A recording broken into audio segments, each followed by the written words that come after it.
pourquoi s'intéresser à un roman comme celui de La Chambre des Morts, alors que c'est plutôt un polar plus psychologique que film d'action, comme ce que vous avez sur lequel vous avez un petit peu travaillé au départ.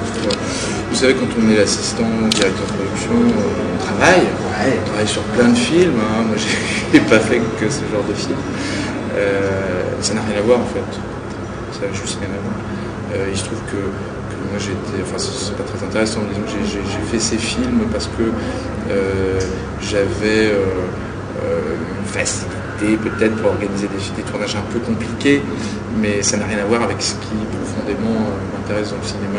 Il se trouve que Charles Gassot, le producteur du film, a lu un scénario que j'ai écrit qui lui a beaucoup plu, et il m'a appelé, il m'en a commandé un autre, j'ai commencé à écrire, et puis ma belle-mère a eu la très bonne idée de me donner à lire La Chambre des Morts à ce moment-là. Vous savez, les films se font aussi comme ça, c'est-à-dire à un moment donné, vous lisez quelque chose, il y a le producteur qui est là, vous êtes en forme, vous lui racontez l'histoire, il fait des bons, et il achète des droits, enfin voilà, c'est tout un ensemble de choses. Non, je suis allé voir Charles Gassot avec le livre, parce que, sans d'ailleurs penser du tout la réaliser, hein, juste parce que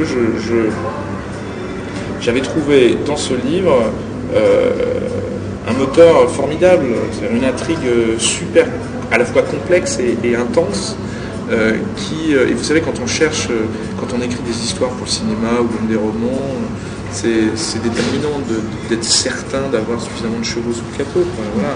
Et là, il y en avait ce qu'il en fallait, justement.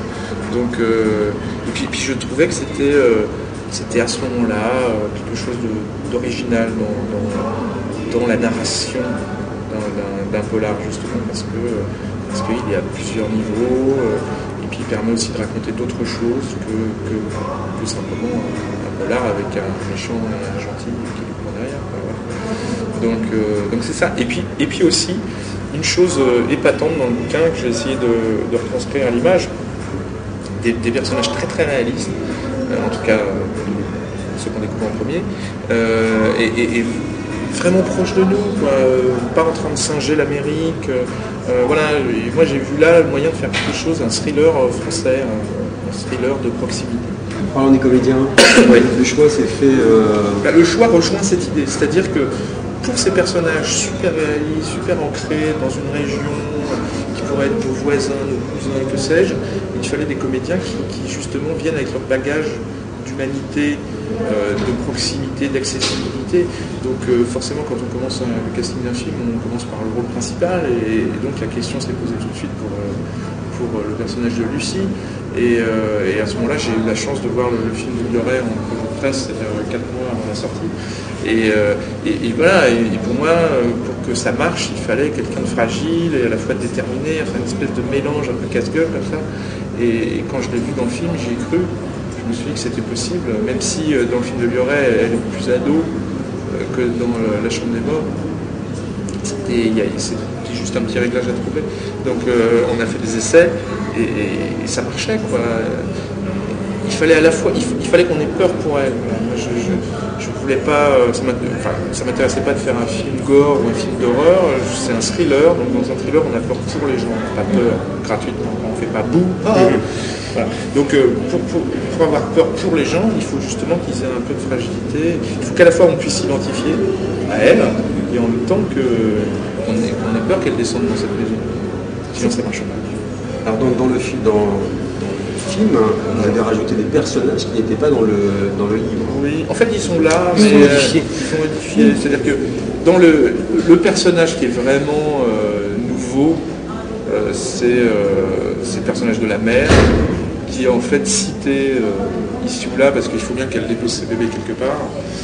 Mais c'est vrai qu'au cinéma, si vous faites ça, ça marche moins bien, parce que... si vous voulez, quand vous prenez un bouquin comme ça, je me souviens plus combien il fait de pages. C'est un paquet. 300 et 400. 300, 400 pages, ouais, c'est ça.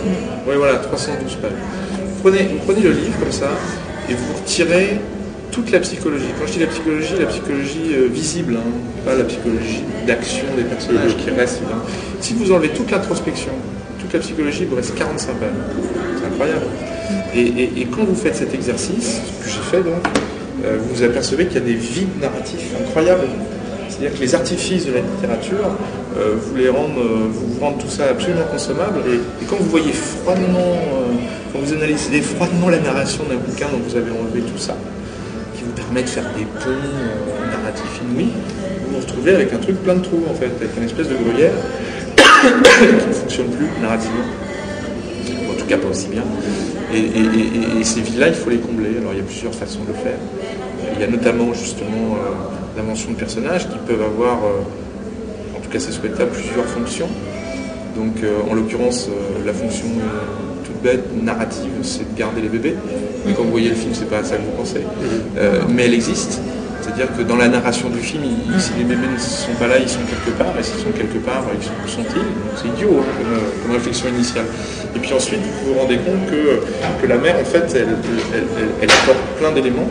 Elle permet aussi d'étendre un peu l'atmosphère du film. Oui, absolument, mais si je veux vous dire, ça c'est le dernier élément. C'est-à-dire que quand vous faites le travail, vous en arrivez à cette constatation que ce serait bien si, justement, ça pouvait permettre en plus d'eux, et c'est vraiment le bonus, quoi. Et c'est vrai que pour le spectateur, c'est ce qui reste. Et en réalité, avant d'en arriver à faire rire et à détendre, et bien, la mère, elle a rendu d'autres services. Elle nous a appris des choses sur l'héroïne. En dehors de lui garder les bébés, en fait, elle nous a appris des choses sur elle. Elle est devenue le contre-pied de ce qu'est sa fille. Donc tout ça en dit long, en fait, sur le... Et met en lumière, en fait, le personnage. On sent le rapport qui peut avoir avec la fille. Exactement. Même et donc, en fait, c'est ça le c'est justement d'optimiser les vides laissés dans le processus d'adaptation pour justement en faire des moments forts du film. Avec Franck, on s'est vu une fois au moment où Charles Gassot a obtenu les droits du livre. Et ce jour-là, je lui ai dit que moi je savais ce qu'il y avait dans le placard, parce que lui ne le savait pas. Quand même, voilà, ça c'est un élément incroyable. Dans un livre, on peut faire ça. Au cinéma, vous faites ça, on vous flingue. Il faut une fin qui sort. Non, mais vous faites dézinguer. Donc voilà, donc je lui ai dit que je savais, alors là il m'a donné les yeux taquillés. Voilà. Donc je lui ai dit, super. Donc il était très content, il était soulagé. Et depuis il a trouvé une autre solution qu'il a exploitée dans son... Tout à fait dans le... donc voilà, et puis ce jour-là je lui ai dit un certain nombre de choses que je pensais être utiles pour adapter le livre. Et puis on s'est mis d'accord là-dessus, on s'est tapé dans la main. Ensuite je suis allé le voir dans le Nord, où il m'a fait faire un petit peu le tour des décors qu'il avait imaginés. J'en ai gardé certains, écarté d'autres. Et puis ensuite je lui ai envoyé le scénario. Et puis après il est venu en touriste sur le tournage. Il est très satisfait en tout cas. Oui, on s'entend très bien, c'était chouette, c'est vraiment un type formidable.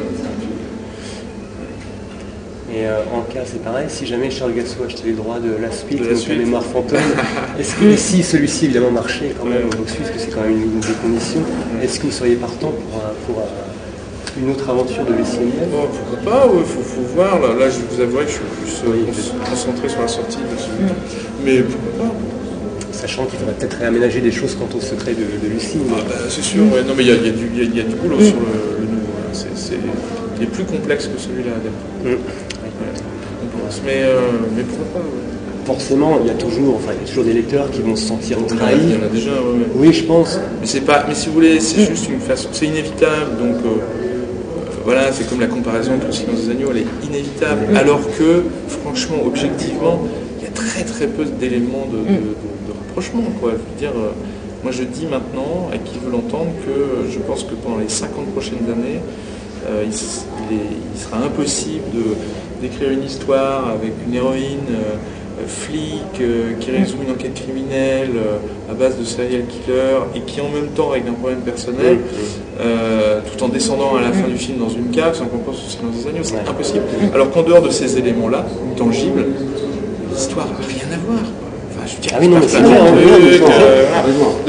donc, et c'est pas grave, je dirais, de comparer au Silence des agneaux, c'est un honneur. Donc, nous, avec Franck, on se prosterne devant ce film, on l'aime, ce metteur en scène est génial, il en a fait d'autres aussi formidables que celui-là d'ailleurs.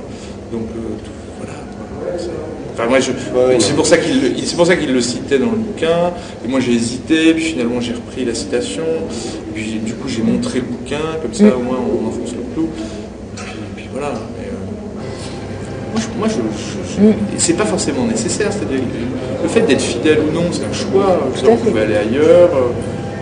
Mais je crois, je pense qu'il est fidèle. Si on s'adresse à des lecteurs de livres, on peut leur dire que c'est fidèle. Maintenant, quelqu'un qui n'a pas lu le bouquin, j'espère qu'il ira le lire. Moi, je dis que c'est le livre avec des bonus. Tout à fait.